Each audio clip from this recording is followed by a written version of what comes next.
Hey everyone! Welcome to another episode of Renton Reflex. When this movie first came out, I figured it would have promise in not only being very successful, but would also serve as a fitting tribute to the Disney company's 100th anniversary.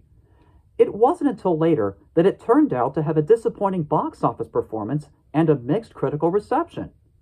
What did I personally think of it? Well, first, let me tell you how the story goes.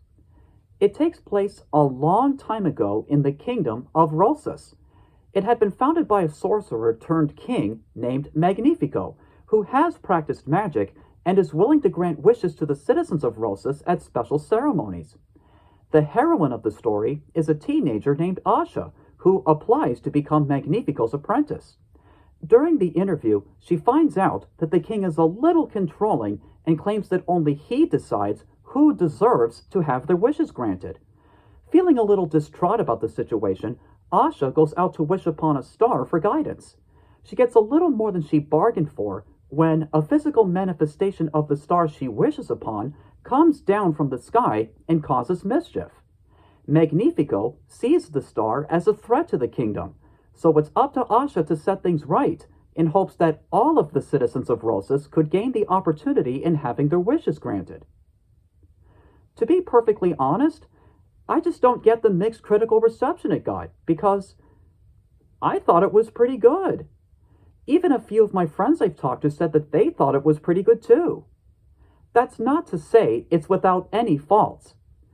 I'll admit that most of the song numbers are not particularly memorable, but they did at least serve their purpose in helping move the plot forward in such an invigorating way.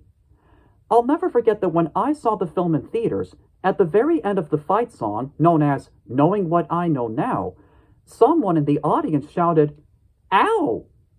as if to say, that rocked. So I guess that kind of says something right there. I also admit that the supporting cast could have been fleshed out a bit better, though the film did attempt to give a few of them their own character arcs, which for the most part still worked. As far as the references to various Disney animated films are concerned, one might have to be a die-hard Disney fan to truly catch them all. But even if you're not a die-hard Disney fan, the references don't feel all that forced or tagged on. In fact, they seem to be handled in a rather subtle manner, making them a suitable enough tribute to the Disney company's 100th anniversary. This movie may not be all that perfect, but it did what it could to encapsulate that distinctive Disney magic through its gorgeous animation, subtle humor, and solid storytelling. Do I personally wish it could have been even better? Maybe, but for what we've got, it mostly seems fine to me. If I were to give this movie a rating on a scale between 1 and 10, I personally would give it an 8. So what are your thoughts on the film, if you've seen it already? Leave a comment below and let me know what you think. Thus concludes my review. Thank you for watching, and I'll see you next time.